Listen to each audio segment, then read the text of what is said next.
سی ہے؟ جنت کا ٹکڑا ہے، اور حضرات محترم اس کے ساتھ جو ریاض الجنہ ہے، جو وہاں گئے ہیں تڑپتے ہیں، پوری رات آنکھ نہیں لگتی۔ شاہ صاحب سے بھی پوچھ لیجئے، علماء سے پوچھ لیجئے، جو گئے ہیں ان سے پوچھ لیجئے، ساری رات آنکھ نہیں لگتی مدینے میں جا کے۔ کیوں؟ یار صبح جا کے ریاض الجنہ میں 2 نفل پڑھنے ہیں۔ کیوں؟ کہ وہ جنت کا ٹکڑا ہے۔ وہ کیا ہے؟ وہ جنت کا ٹکڑا ہے۔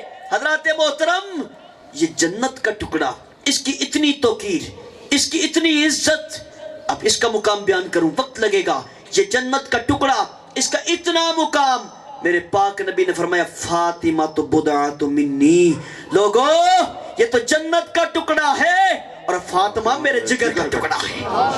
فاطمہ میرے جگر کا ٹکڑا ہے۔ یہ فاطمہ کی صاحبزادی آگے آئی، پہلے بچے نے 10 سپارے پڑھے، اگلے بچے نے 10 سپارے پڑھے، پھر بیٹی آتی ہے، وہ سید زادی آتی ہے، آ کے سیدہ زینب کی سنت ادا کرتی ہے اور آ کے آخری 10 سپارے تلاوت کرتی ہے۔ پھر سید زادہ اٹھ کے سینے پہ ہاتھ مر کے کہا، او تم کتابی صورت میں تو قرآن کو مٹا سکتے ہو، لیکن مصطفیٰ کی اولاد کے سینوں میں قرآن اللہ نے محفوظ کر رکھا۔ مصطفیٰ کی اولاد کا یہ شروع سے وتیرہ رہا ہے، کبھی یہ تلواروں کے سائے میں پڑھتے ہیں تو کبھی نیزے پہ چڑھ کے پڑھتے ہیں۔ یار آج دین کتنا سستا ہو گیا، آج دین صرف لذت لینے کے لیے رہ گیا، آج تھوڑی دیر کے لیے سن کے پھر بلانے کے لیے رہ گیا۔ اب میں سے کتنے ہیں آج باتیں کرتے ہیں جی فرانس کا مقابلہ، میرے مرشد کریم، میں آستانہ عالیہ بوکن شریف آپ سے دور نہیں ہے، 7-8 کلومیٹر کی دوری پہ۔ ہم نے پوچھا حضرت صاحب سے کہ بلا فرمائیے ڈنمارک والے یا فرانس والے بے ادبی کرتے ہیں، جس طرح یہ چند روز پہلے بھی اس نے کی، حضور کیا کریں ہم وہاں جا نہیں سکتے، ہمارے پاس نیشنلٹی نہیں ہے، ہمارے پاس پاور نہیں ہے، ہم وہاں پہنچ نہیں سکتے۔ آپ نے فرمایا آپ کو یاد نہیں ہے جب حضور کی بے ادبی کوئی کافر کرتا تھا نا، میرے مصطفیٰ حضرت حسان بن ثابت کو بلاتے اور آ کے فرماتے ممبر پہ چڑھ جاؤ حسان، میرے ممبر پہ بیٹھ جاؤ، اور یہ جو میری بے ادبیاں کر رہے ہیں نا انہیں میرے اوصاف حمیدہ سناؤ۔ پھر وہ شعر جو شاہ صاحب نے ابھی آپ کے سامنے پڑھ دیے، حضرات محترم وہ اشعار حضرت حسان بن ثابت حضور کی بارگاہ میں بیٹھ کے تلاوت کیا کرتے تھے، جن میں یہ ہے یا رسول اللہ مجھے لگتا ہے آپ کو اللہ نے آپ سے پوچھ کے بنایا ہے، اور یہ خاکے بنانے والے خاک میں مل جائیں، یہ کیا جانتے ہیں میرے مصطفیٰ کی عزت و توقیر کو، انہیں کیا پتا۔ میرے پاک نبی نے ارشاد فرمایا صدیق اکبر رب نے اپنی غیرت کے 70,000 پردے مصطفیٰ کے حسن پہ ڈال رکھے۔ اہل محبت نے پھر شاہ صاحب جیسے، علامہ اورنگزیب صاحب جیسے محبت والے بولے، کہنے لگے ایک پردہ بھی اٹھ جاتا تو لاکھوں کوئی تور اس دنیا میں بن جاتے، ایک پردہ بھی اٹھ جاتا مصطفیٰ کے حسن۔ پھر حضور نے فرمایا ہے ابو بکر میری حقیقت کو میرے رب کے سوا کوئی نہیں جانتا۔ تو حضرات محترم آج پھر قبلہ مرشد پاک نے فرمایا سنو تم نہیں جا سکتے وہاں، حضرت حسان کی سنت ادا کرو، وہ ادھر ایک دفعہ بے ادبی کرتے ہیں، تم اپنے 2 بچوں کو حافظ قرآن بنا دیا کرو، تم اپنے بچوں کو حدیث سکھا دیا کرو۔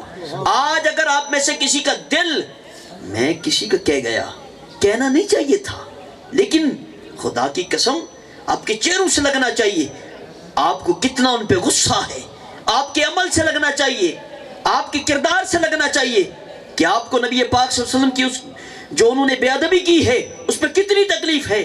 پھر آپ کیا کریں حضرات محترم، اس کا مقابلہ کرنے کے لیے آئیے اپنے بچوں کو حافظ قرآن بنائیے، آئیے اپنے بچوں کو عالم دین بنائیے، ہم نہیں منع کرتے۔ دیکھیں حضرات محترم اپنے بچوں کو انجینئر بنائیے، اپنے بچوں کو ڈاکٹر بنائیے، جو چاہتا ہے بنائیں، کسی پہ کوئی پابندی نہیں ہے، لیکن پہلے مصطفیٰ کا غلام بنائیے، پہلے مصطفیٰ کا غلام بنائیے۔ تو میرا پہلا سوال اور آخری سوال یہی تھا اور اسی پہ وائنڈ اپ کرتا ہوں۔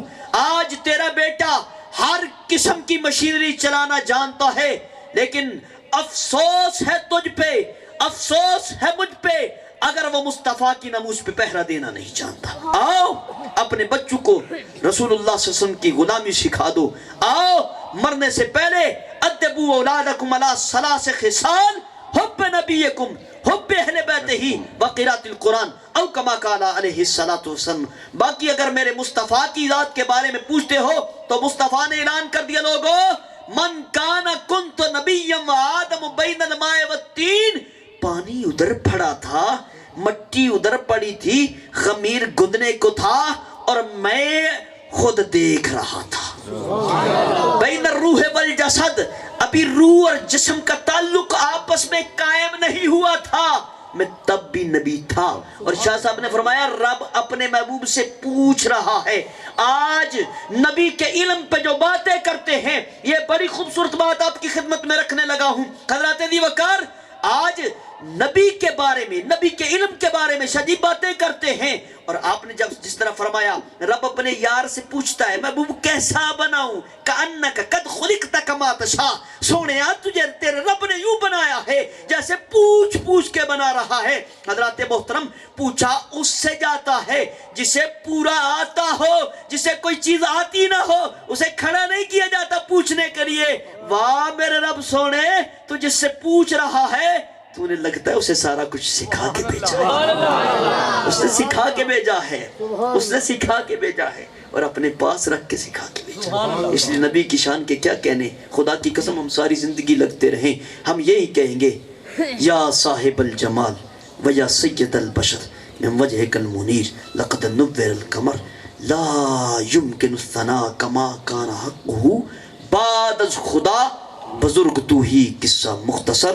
اللہ آپ سب کو سلامت رکھے، میرے بھائی جان مظہر صاحب کو سلامت رکھے، ان کے بیٹوں کو، ان کے